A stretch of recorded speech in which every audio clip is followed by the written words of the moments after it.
नमस्कार भाऊ. नमस्कार. आपण आज हराळ शिवारात सतीश भाऊ सरकटे आणि जगन भाऊ सरकटे हे दोन बंधू हळदीचं आणि कांद्याचं बऱ्यापैकी उत्पन्न घेत असतात. वारंवार आमच्या कॉन्टॅक्टमध्ये पण राहतात. आज त्यांच्या शेतात आपण हळदी संदर्भात त्यांच्याकडनं काही गोष्टी बारकावे जाणून घेऊयात. हळद कशी राहिली आणि काय राहिली हे त्यांच्यासोबत जाणून घेऊया. नमस्कार भाऊ. नमस्कार भाऊ. आपलं काय नाव परिचय काय थोडं? माझं नाव सतीश लक्ष्मण सरकटे, मुक्काम पोस्ट हराळ, तालुका रिसोड, जिल्हा वाशिम. तुमचा मोबाईल नंबर पण एक वेळा सांगा. 96 57 23 51 41. आणि हळदीच्या संदर्भात तुम्ही नेमकं सुरुवातीपासून काय करता? नेमकं काय केलं हळदीला? बेड कशा पद्धतीने पाडले आणि अंतर काय ठेवलं होतं हळदीचं? आम्ही 4 फुटाचं अंतर ठेवलं. पूर्व मशागत नंतर बेड पाडले. नंतर मशीनने हळद लावगण केली आणि नंतर आहे बेड.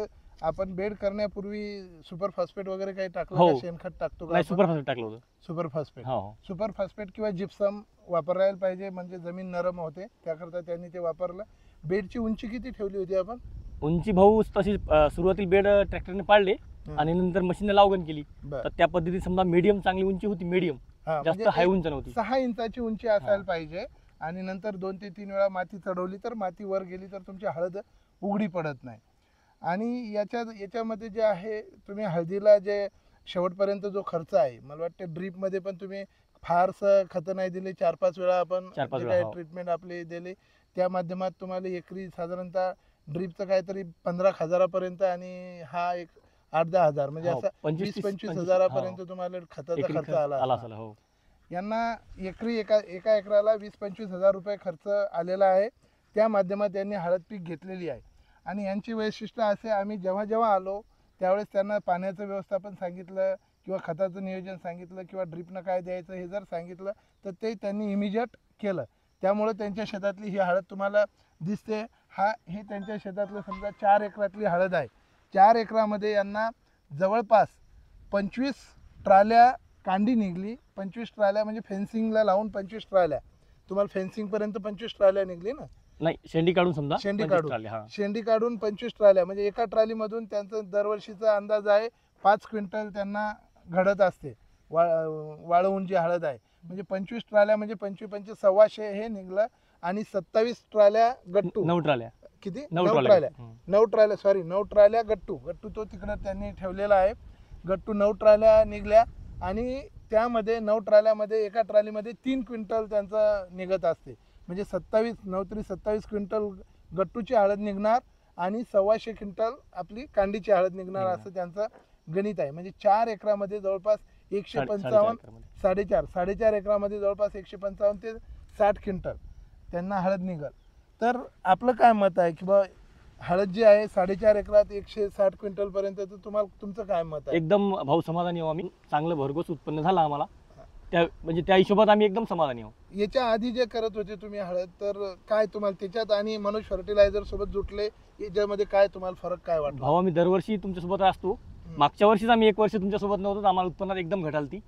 हे आता जवळपास आमच्यासोबत जवळपास 7-8 वर्ष झाले आमच्यासोबतच कॉन्टॅक्ट मध्ये. परंतु मागच्या वर्षी थोडंसं समजा त्यांनी जे आहे बदल करून पाहायचा प्रयत्न केला होता, दुसरीकडे गेले. आणि मागच्या वर्षी बिना खर्चाचं कसं होईल पाहिलं, कमी खर्चाचं किंवा जे काय मनानं खताचे डोस देऊन काय फायदा होईल हे त्यांनी पाहिलं. तर मागच्या वर्षी त्यांचं मत आहे प्रमाणात हळद त्यांना बऱ्यापैकी कमी झाली होती. अजून यावर्षी ते जुटले आणि सुरुवातीपासून केलं तर त्यांना बऱ्यापैकी उत्पन्न मिळालं. तुम्हाला बाकी दुकानदार आणि मनोज फर्टिलायझर्स याच्यात काय फरक वाटते? नेमकं काय बदल किंवा उत्पन्न वाढायचं नेमकं कारण काय? भाऊ, एकदम तुमचं कसं काम आहे, एकदम जे पाहिजे तेच देता. ट्रीटमेंट वेळेवर, जे लागत नाही ज्याची गरज नाही ते देत ना ते. आणि उत्पन्नात एकदम चांगला बदल दिसला. हो का? आणि आम्ही जे काय आमचे जे प्रतिनिधी आहेत दरवेळेस तुमच्या शेतात 10 ते 15 दिवसाला तुमच्या शेतात येतात. बोलवले येतात. तर 15 दिवसाला येतात, तर त्यापासून तुम्हाला काही फायदा होतो? हो, वा 100%. आणि आम्ही हळद झालं, कांदा झालं, जेवढ्या वेळेस बोलवलं त्यावेळेस तुम्ही आले, अजून हे आले, बादल साहेब पण आले. आता यांचं आम्ही या भागातलं जे काय यांच्या शेतातलं आम्ही आमचे टीम मेंबर वेलॅग्रो बायोसायन्सचे कैलास बाजड यांच्याकडे आम्ही या शेताचं एक नियोजन दिलेलं होतं. ते वेळोवेळी येऊन त्यांना मार्गदर्शन केलं. त्या मार्गदर्शनाचा तुम्हाला बऱ्यापैकी फायदा झाला. याच्यामध्ये काही सड, आळी, कीड नाही भाऊ, काहीच लागलं नाही यावर्षी. यांना जे पाण्याचं व्यवस्थापन आणि पाण्याचं नियोजन व्यवस्थित दिल्यामुळं यांना कीड पण नाही लागली आणि उत्पन्न पण चांगलं झालं. दुसरं मित्रांनो, हे या पद्धतीनं जे कट्ट्यात दिसते हे यांनी बेनं ठेवलेलं आहे. साधारणतः बेनं या पद्धतीनं निवडून पहिलेच त्यांनी ठेवलं. आपण ज्या पद्धतीने सांगतो त्या पद्धतीनं बेनं त्यांनी निवडून ठेवलेलं आहे. यानंतर तुम्हाला एक हे सांगायचं की बाबा जो आहे खर्चामध्ये, समजा मनोज फर्टिलायझर ट्रीटमेंट देते त्या खर्चात आणि जनरल खर्चात खूप फरक आहे का? नाही, जास्त नाही फरक, जास्त असा एवढा काहीच फरक नाही. जे आपण मनाने करतो तो खर्च पण खूपच होते. आपलं क्षेत्र जास्त असल्यामुळे ते खर्च दिसायला, पण एका एकराची तुलना केली तर जास्त काही खर्च नाहीच. हेच त्यांना म्हणजे काय आहे की बा आपल्याला जे वाटते, फक्त आम्ही काय करतो ज्या गोष्टी आहेत त्या नियोजनात बांधून देतो. तुम्हाला टाइम टू टाइम ते डोजेस देतो, त्यामुळं बऱ्यापैकी फरक पडतो, हे त्यांचं मत आहे. आणि मनोज फर्टिलायझर सोबत तुमचं म्हणजे समाधान काय म्हणते की बा काय वाटतं तुम्हाला? एकदम समाधानी भाऊ आम्ही, काही अडचण नाही, एकदम मस्त, एकदम चांगलं उत्पन्न झालेलं आहे. आणि आमचे टीम मेंबर कोणी आल्यानंतर तुम्हाला जबरदस्ती काही जे लागत नाही ते नाही देत नाही. आणि जेव्हा ट्रीटमेंट देतो आम्ही, कुठली डोस देतो त्या डोस बद्दल जेव्हा सांगतो तुम्हाला की यानं मुळाची डेव्हलपमेंट होईल किंवा यानं पानाची साईज वाढेल, हे 6 दिवसात तुम्ही पहा, तर हे पाहिल्यानंतर तुम्हाला तो फरक जाणवतो का? जाणवतो, 100% जाणवतो. हेच आम्ही जे काय आहे, आम्ही जेव्हा कुठलाही डोस देतो तो डोस दिल्यानंतर 6 दिवसात जो फरक होतो तो आम्ही सांगतो लोकांना, आणि तो फरक होतो. आणि हाच आनंद म्हणजे शेतामध्ये जेव्हा हे पीक पिकतं आणि पीक पिकल्यानंतर जे शेतकऱ्यांच्या खिशात पैसा उरतो आणि त्यांच्या चेहऱ्यावरचं जे समाधान आहे, हेच मनोज फर्टिलायझरचं खरं उत्पन्न आहे. नमस्कार भाऊ. नमस्कार. आत्ताच आपण त्यांचं हळदीचं पण पीक पाहिलं. हळदीमध्ये पण त्यांनी खूप चांगलं मेहनत घेतली आणि चांगलं पीक काढलं. दुसरं एक त्यांचं हे कांद्याचं पीक आहे. कांदा जे आहे, किती एकर आहे आपला कांदा भाऊ? 2 एकराचा प्लॉट आहे भाऊ. हा 2 एकराचा कांद्याचा सतीश भाऊचा प्लॉट आहे. दोघं भाऊ एकदम चिकाटीनं मेहनत करतात, जिद्दीनं शेती करतात. आपण जे म्हणतो शेती परवडत नाही किंवा शेतीतनं काही मिळत नाही, तर हे जर तुम्हाला पाहायचं असलं तर तुम्ही हराळ शिवारात येऊन कधी जगनभाऊ सरकटे किंवा सतीश भाऊ सरकटे यांच्या शेतामध्ये जर आले तर तुम्हाला कळेल की बाबा शेती कशा पद्धतीने केल्या जाते आणि शेतीतून पीक कसं झगडून काढल्या जाते हे तुम्हाला कळत. भाऊ, आता हे कांदा जे आहे, कांदा आपण कधी लागवड केली आपण ही कांद्याची? या कांद्याची 20 डिसेंबरमध्ये लागवड केली. 20 डिसेंबर म्हणजे जवळपास आपण जे म्हणतो की बाबा दिवाळीलाच लागवड केली पाहिजे, तर यांनी 20 डिसेंबरला कांद्याची लागवड केली. कांद्याची लागवड केली त्यावेळेला तुम्ही जमीन तयार करताना काय उपाययोजना केली होती? पूर्व मशागत केली आणि ट्रॅक्टरने सऱ्या पाडल्या. त्याच्यानंतर एक बेसन डोस टाकला होता, DAP अजून हायरोजीच टाकलं होतं त्याच्यामध्ये. बर. आणि नंतर तुम्हाला या कांद्यामध्ये जे आहे परागीकरणाची काही समस्या आली का माशीची? ज्यावेळेस आपला कांदा परागीकरणावर आला त्यावेळेस माशी चालू झाली. एक लक्षात घ्या मित्रांनो, जे आपण लवकर कांदा लावतो त्या कांद्यामध्ये थोडंसं परागीकरणाच्या माशीचं समस्या यायला लागली. त्यामुळे हे लोक आता काय करतात, डिसेंबरमध्ये कांदा लावणं चालू केलं यांनी. डिसेंबरमध्ये कांदा लावल्यामुळे यांना नंतर माशीची समस्या येत नाही. आणि ड्रीपमधून आपण यांना काय रेग्युलर जसं आपण जे काय ट्रीटमेंट करतो मनोज फर्टिलायझरच्या माध्यमातून तुम्ही ड्रीपचे डोजेस जे आहेत किती 2 की 3 दिले आतापर्यंत? 3 डोस दिले. याला आतापर्यंत 3 डोस झालेले आहेत. टायमाला आपण त्यांना सुरुवातीला आपण त्यांना विवा मास्टर 2020 आणि हॅरोमाय दिलेलं होतं, त्यानंतर आणि कॅल्बेटसी आणि बोरोप्लस दिलं जेव्हा फुलाचा गेंद चालू झाला तेव्हा. त्यानंतर आपण त्यांना 03737 त्याऐवजी 10-54-10 दिलं होतं. 10-54-10 घेतलं त्यांनी. 10-54-10 सोबत फॉस्फोसिया घेतलं आणि आता शेवटचा डोस त्यांना आपण KMS आणि टलेटे देणार आहे. या पद्धतीने हे डोस दिलेले आहेत.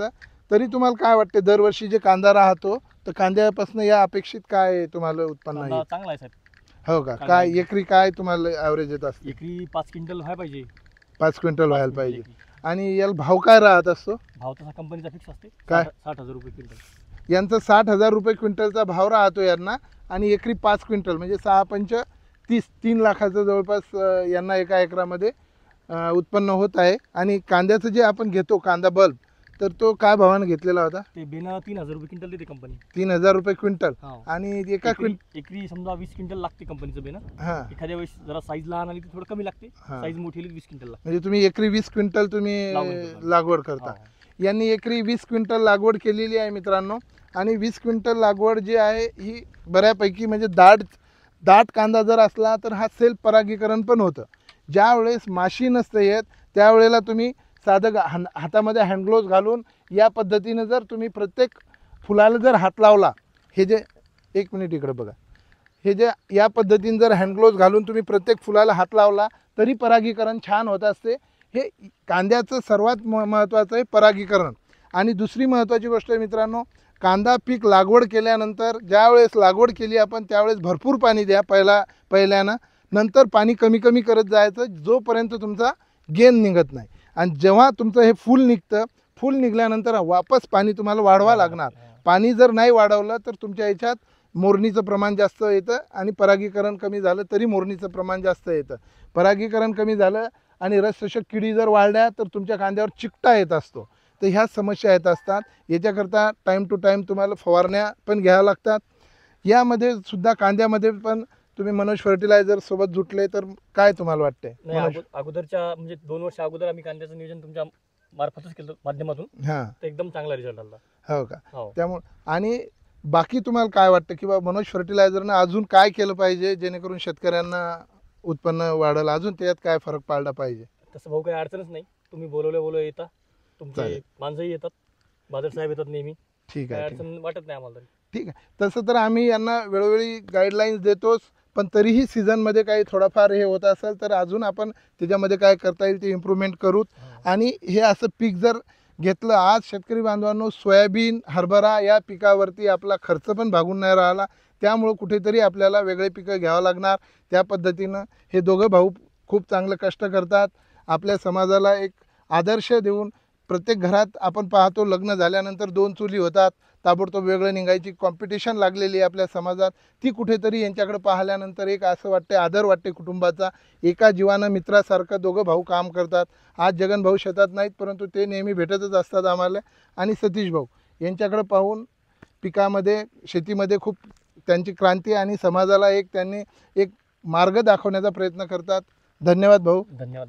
आपण जो व्हिडिओ पाहिला यांच्या गावातील कुठल्याही शेतकऱ्यांना आपण विचारू शकता किंवा यांनाही फोन करून आपण विचारू शकता यांना उत्पन्न कसं राहिलं आणि मनोज फर्टिलायझरसोबत जुळल्यामुळं काय फायदा होतो हे यांनाही विचारू शकता आणि यांच्या गावातील लोकांनाही विचारू शकता.